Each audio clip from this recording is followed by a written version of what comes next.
Il est temps pour un examen complet du VW Golf Restylé, tout sur les changements mis à jour et sa performance actuelle. Avec Thomas en 4K plein écran, allons-y avec l'avant, vous allez adorer. Voici maintenant avec le logo avant illuminé, et vous pouvez même le voir en plein jour. Encore mieux la nuit et ainsi de suite. Mais vraiment cool avec cette unité lumineuse qui a la bande ici à l'horizontale. Donc vous avez une LED de base qui n'inclut pas le logo illuminé. Ensuite, vous avez les phares à LED+. Ils sont généralement inclus dans les finitions intermédiaires et en option le IQ Light. Voici la LED Matrix.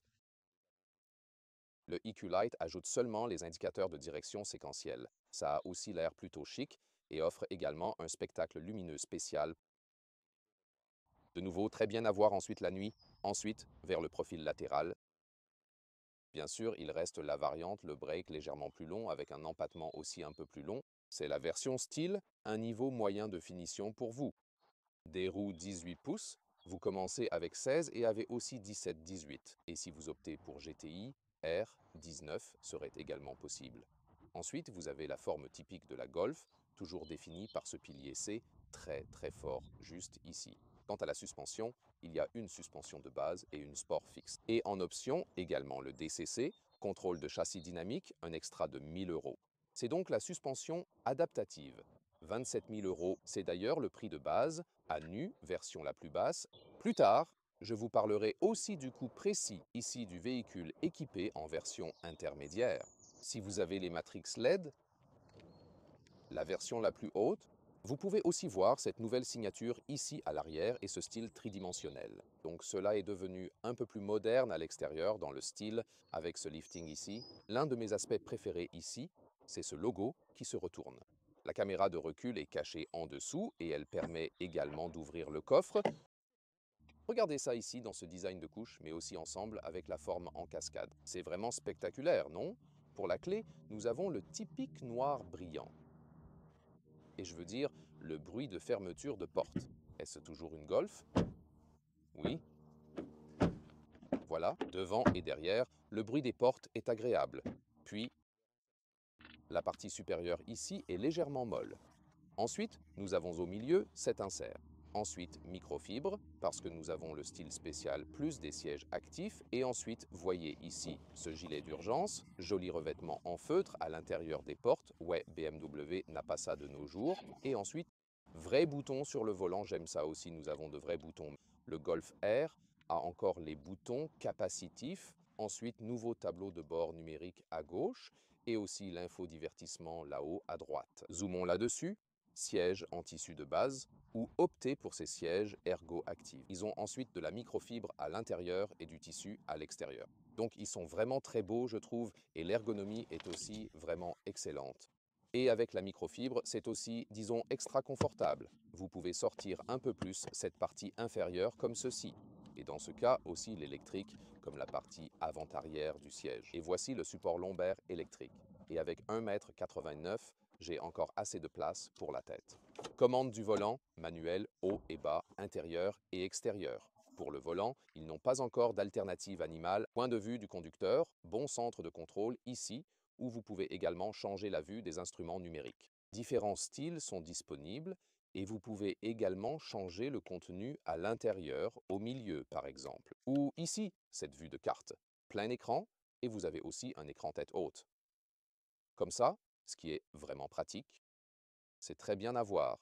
Et puis, si vous regardez là-bas, vous verrez le nouvel écran de 13 pouces, le plus grand. C'est comme un écran de 10 pouces de base disponible, et ici, ces curseurs, ils sont aussi éclairés la nuit, maintenant au moins. Et ici, la vue d'ensemble du cockpit, tableau de bord doux au toucher, puis il y a une intégration de l'éclairage d'ambiance. Et ça a l'air en fait assez élégant, la pression horizontale de ces bouches d'aération ici. La boîte à gants est aussi probablement amortie et fait un bon bruit. Encore un aperçu de ces sièges. Vous avez ISOFIX sur le siège passager avant, c'est aussi bon à savoir. Ensuite ici, cet accoudoir, bien fixé. Espace en dessous, rien dedans. Vous pouvez glisser cela ici vers l'avant. Alors, vous ne pouvez pas fermer ceci ici, mais vous pouvez en faire une zone ouverte. Ou alors ce porte-gobelet. Cependant, il ne tient pas les choses très serrées, je dois dire. Ensuite, beaucoup de vernis brillant Noir piano, il faut le nettoyer souvent avec une serviette en microfibre. Vous avez un tapis de charge inductive à l'avant avec un trou de refroidissement pour éviter la surchauffe. Ensuite, quelques touches de raccourci pour accéder à l'unité de climatisation ou au mode de conduite, mais elles ne sont pas très pratiques, elles ne donnent aucun retour. Avec ce nouvel écran de 13 pouces, c'est plus facile de les atteindre. Aussi pour le DCC, pour la suspension adaptative que vous pouvez configurer individuellement, c'est maintenant une assez bonne fonctionnalité et tout le logiciel est un grand pas en avant. Vous pouvez facilement accéder au mode de conduite ainsi qu'au système d'assistance, désactiver l'alerte de vitesse bien mieux qu'avant. Le logiciel a été un gros problème avec la Golf. Vous pouvez aussi changer la température en appuyant ou avec les curseurs. Ce n'est pas le meilleur système au monde et il y aura peut-être encore des erreurs. Mais c'est mieux. Vous pouvez aussi utiliser ces chargeurs USB-C pour éviter la connexion sans fil CarPlay ou Android Auto. Les sièges arrière ont une partie supérieure en plastique dur, mais nous avons un beau revêtement aux portes. Dans cette finition, la microfibre à l'intérieur des portes. Aussi, nous avons les sièges en microfibre à l'arrière, Isofix ici à l'extérieur, rabattable. Vous n'avez pas ça qui traîne partout, etc. Au centre, vous pouvez rabattre facilement ces porte-gobelets. Pas adaptable. Puis, il y a une trappe à ski vers le coffre. Vous pourriez utiliser ça. Le confort des sièges est en fait très correct. Alors, j'aime le confort ici. Et la hauteur sous plafond de 1,89 m, ça passe. Cependant, l'espace jambes de cette Golf ne marche pas pour les grands adultes. L'Audi A3 et la Golf à haillons ont donc cet empattement court, tout comme la Skoda Octavia, la variante Golf, et la Cupra Leon ainsi que la Leon ST, elles ont une version à long empattement. Alors, vous auriez plus de place pour les jambes à l'arrière, c'est donc le seul inconvénient ici avec la Golf Hatch. Vous avez une autre unité de climatisation ici pour les sièges arrière et des chargeurs USB-C dans la partie inférieure. Un coup d'œil au coffre, ici, 1 mètre ou 40 pouces de large, 30 pouces de long. En dessous, il y a plus d'espace, par exemple aussi pour une roue de secours. Et ici, vous pouvez aussi le mettre là comme une bonne solution, non? Qu'il reste en place et vous pouvez peut-être mettre des choses en dessous. Ou peut-être des courses autour du caisson de basse, quelque chose comme ça. Et plier 2-3, 1-3 ou avec la trappe à ski pour l'automne. Et ici, voyez ce petit pictogramme? Très intéressant, n'est-ce pas? Donc si vous oubliez, vous pouvez mettre votre main en dessous ici, puis quand tout est sale à l'extérieur, vous pouvez fermer le coffre sans vous salir les mains. Et ce qui est intéressant aussi, c'est que le pictogramme est des deux côtés, et ils ont même le côté du pouce droit, ici comme ça. Et ici, le pouce est à gauche sur celui-ci. Donc, oui, c'est un souci du détail, n'est-ce pas? Sous le capot, nous avons le moteur turbo essence 1.5 TSI. Nous l'avons aussi ici 116 ou 150 chevaux, manuel ou automatique DSG. Sur la base de ce moteur, il y a aussi l'hybride rechargeable qui subit le plus grand changement avec le lifting car il reçoit une nouvelle batterie de 20 kWh, donc beaucoup plus d'autonomie électrique. C'est très important. Ensuite, il y a toujours le 2 litres TDI et bien sûr le modèle sportif GTI et la Golf R. Ils sont basés sur le moteur 2 litres TSI turbo à essence pour le plus grand boost et la meilleure accélération. Autoroute allemande, je vais rétrograder en deuxième vitesse. Oui, action de changement de vitesse manuelle pour vous aujourd'hui.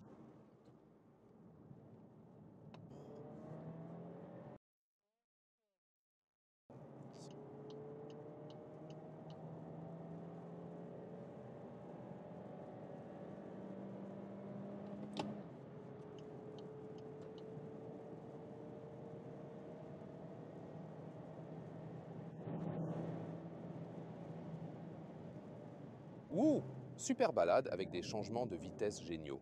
Oh, et sensation top sur les freins ici. Ah oui, je veux dire, tant de véhicules avec des automatiques de nos jours et surtout comme les nouveaux véhicules que nous avons comme véhicules de test. Je veux dire, dans les situations de circulation et tout, c'est toujours génial d'avoir une automatique, ce qui est bien sûr juste plus confortable. Mais celle-là, quand tu enfonces vraiment les vitesses, c'est magnifique, n'est-ce pas? Le levier est épais ici.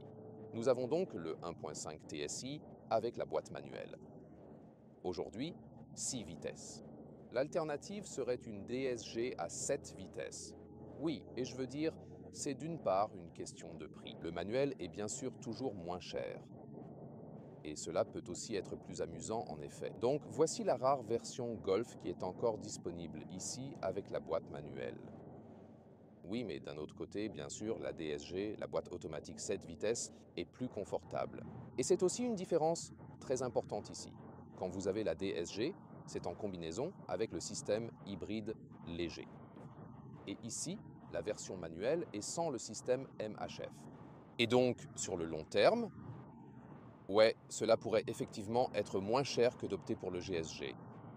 Vous savez, quand vous entrez dans la phase d'amortissement et considérez toutes les économies de carburant, etc., vous voyez, la pluie s'est légèrement intensifiée. La route est encore complètement sèche. Vous savez, c'est juste un peu de pluie dans l'air alors. Mais l'isolation phonique ici à 100 km à l'heure, 60 miles à l'heure est correcte, mais rien de réellement spécial. Là, bien sûr, si vous pensez à une Golf Variant ou à une Passat, vous verrez qu'elles ont beaucoup à offrir. Là, la Passat, par exemple, serait beaucoup plus silencieuse. Laisse-moi rétrograder encore une fois. Accélération en 3e vitesse. Oui, donc niveau de la puissance, je pense que c'est vraiment bon. Il n'y a également aucune différence de puissance entre la manuelle et l'automatique. C'est environ 8 secondes et demie pour atteindre 100 km/h ou 62 mph. Donc ce n'est pas la différence, c'est plutôt une question de confort de changement ou si vous appréciez changer comme ça.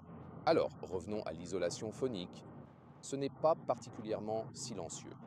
Je pense que ça va, pas super mauvais, mais nous avons déjà remarqué, avec la Skoda Octavia par exemple, que surtout quand vous êtes à des vitesses plus élevées, vous remarquez que cela devient un peu plus bruyant. Donc là, quand vous montez un segment au-dessus, toujours dans des marques comme Passat ou Superbe, vous obtenez certainement plus de confort acoustique.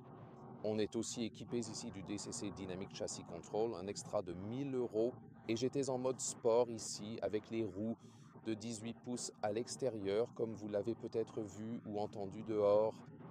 Et cela vous offre un très bon confort grâce à la suspension. Donc, quand vous avez le DCC, vous avez aussi toujours l'essieu arrière plus élaboré. Et ici, en mode confort, bien sûr, l'amortissement devient un peu plus doux et agréable pour tous les passagers.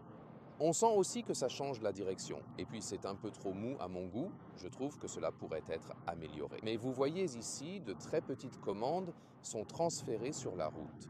Celui-ci a aussi la direction progressive, 200 € de plus. En mode sport, j'ai un peu plus de retour, et puis je fais toujours ici le mode individuel, et je le configure de manière à ce que le DC soit le plus confortable, mais la direction est réglée sur sport. Comme ça, j'ai plus de retour de la direction et un meilleur contrôle. Alors, quand je change de voie et que ça ne réagit pas de manière excessive. Et en même temps, j'ai vraiment un super bon confort grâce au DCC de la suspension. Donc pour moi, c'est mon réglage préféré. J'aime vraiment avoir ce réglage spécifique ici et cette combinaison ici. Il y a aussi beaucoup de vent dehors aujourd'hui, il faut le mentionner quand on parle de l'isolation phonique, etc. Cela dépend toujours des conditions. Mais pour une Golf, synonyme des sons agréables des portes qui se ferment solidement, il devrait vraiment y avoir un peu plus de confort NVH pour répondre aux attentes des conducteurs attentifs. Donc, ce bruit, ces vibrations, cette dureté. Ici, bien sûr, rétrograder est toujours bon quand on peut accélérer un peu plus loin. Ce qui est vraiment cool avec la Golf, c'est qu'elle te donne toujours cette sensation sportive. Oh, il y a un peu de... comme un bruit de sifflement ici à cause des rétroviseurs quand on roule à 140 km à l'heure. Donc oui, l'insonorisation, c'est probablement ce qui me satisfait le moins. Ici, avec la Golf, l'entrée de direction, le confort de la suspension. Grand confort ici, surtout dans ce segment, et je pense que même face aux concurrents premium, la Golf ici occupe une place très honorable en termes de confort de suspension. Il faut le remarquer, ce levier de vitesse épais est génial, je l'adore vraiment. Je veux dire, ouais, il n'y a plus tellement de bonnes voitures à boîte manuelle, mais c'est vraiment quelque chose. Je commence vraiment à aimer ça, honnêtement, les gars. Et bien sûr, toujours aimer ici un autre changement de voie. Ça fait vraiment du bien, vous savez. Donc, sportivité et confort en bonne relation. Elle donne toujours une sensation un peu plus sportive que le break, parce que le break est ici sur le version empattement long. Il y a une différence dans la Golf. Souvenez-vous, Audi A3 et VW Golf utilisent l'empattement court de cette plateforme. Skoda Octavia, VW Golf variant et Seat Leon ST. Et oui, je crois aussi la Seat Leon Hatchback, qui est une version particulièrement populaire et très appréciée par de nombreux conducteurs de ce modèle. Tous ceux-ci sont sur l'empattement long. Donc je pense que seul l'empattement court doit être l'Audi A3 Sportback et ici, la VW Golf berline. Cela rend la voiture nettement plus agile au détriment de moins de place pour les jambes. Bien sûr, les versions Break et toutes les versions Skoda, elles disposent de plus d'espace pour les jambes. Bien sûr, ça aide. Vous savez, en combinaison, je me remets en arrière. Super sensation du véhicule. Regarde ça, magnifique. Ici aussi, je ne dois pas survirer. Ça sort des virages très bien. Alors, je dois freiner un peu. Revenir ici, chercher l'ouverture, c'est amusant, surtout quand la voiture réagit avec précision. Cette Golf ici dans le style classique, à certains, elle peut sembler un peu fade à l'extérieur. Dit, c'est juste une Golf, tout le monde en a une. En Allemagne, sur la route, quand nous conduisons ici, la plupart des voitures que vous verrez sont des Volkswagen Golf, et puis Volkswagen Tiguan, et puis Polo, Passat, tu sais, ce sont juste les voitures les plus fréquemment achetées en Allemagne pendant les 5 dernières décennies ou quelque chose comme ça, tu vois. Mais quand tu commences à le conduire, tu sens cette agréable sensation agile. C'est vraiment amusant à conduire. Voilà, j'en ai encore suffisamment. J'ai vraiment horreur quand les gens tournent et puis n'accélèrent pas. Bien sûr, ça bloque aussi les gens derrière vous. Ensuite, on accélère ici sur cette nouvelle autoroute une fois de plus. C'était l'avertissement de vitesse d'ailleurs, parce que le véhicule n'a pas réalisé que nous sommes déjà sur une route illimitée. Je pense que c'est 80, mais ce n'est pas vrai. La route est un peu plus chaoteuse, mais elle se stabilise bien. Je peux aussi passer à la 6e vitesse pour plus d'avantages en consommation.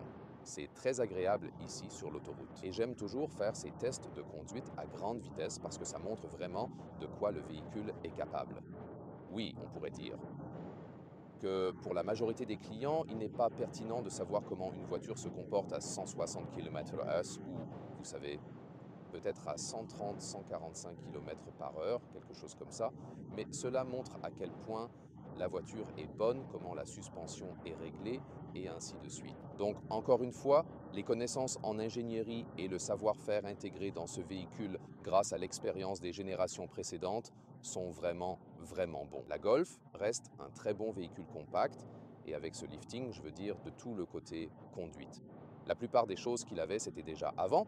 Le plus important, c'est que vous avez cette mise à jour logicielle ici maintenant, et donc vous êtes aussi moins frustré en conduisant parce que vous n'avez pas autant de pannes logicielles et c'est plus rapide qu'avant et mieux à contrôler. Donc cela contribue aussi à la conduite. Changer les modes de conduite est aussi possible avec ce bouton ici en dessous, mais c'est aussi un bouton capacitif, donc il ne donne pas un bon retour.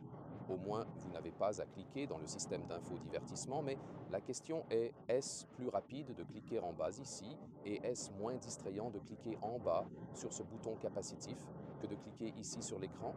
Dans ce cas, il pourrait même être meilleur de cliquer sur l'écran, n'est-ce pas?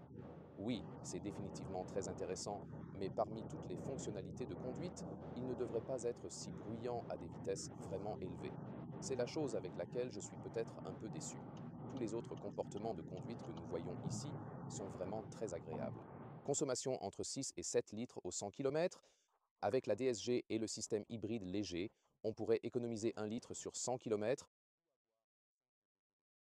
Alors, en effet, j'aurais tendance à choisir l'automatique, bien que je me sois bien amusé avec la boîte manuelle ici aujourd'hui. Et je sais que vous aimez aussi vraiment ça. Ici, à ce niveau intermédiaire, je pense que c'est une configuration assez sympa où vous avez les fonctionnalités les plus importantes, comme vous savez, le phare IQ qui fait les LED lorsque vous conduisez beaucoup la nuit, et l'option DC qui vous offre plus de confort de suspension, et ainsi de suite. Alors peut-être les sièges en microfibre, mais ensuite pour les modèles au-dessus, ils ont tendance à devenir vraiment chers. Alors, l'équipement qu'il représente actuellement, cette version intermédiaire, est probablement celle que je recommanderais. Que pensez-vous de la Golf?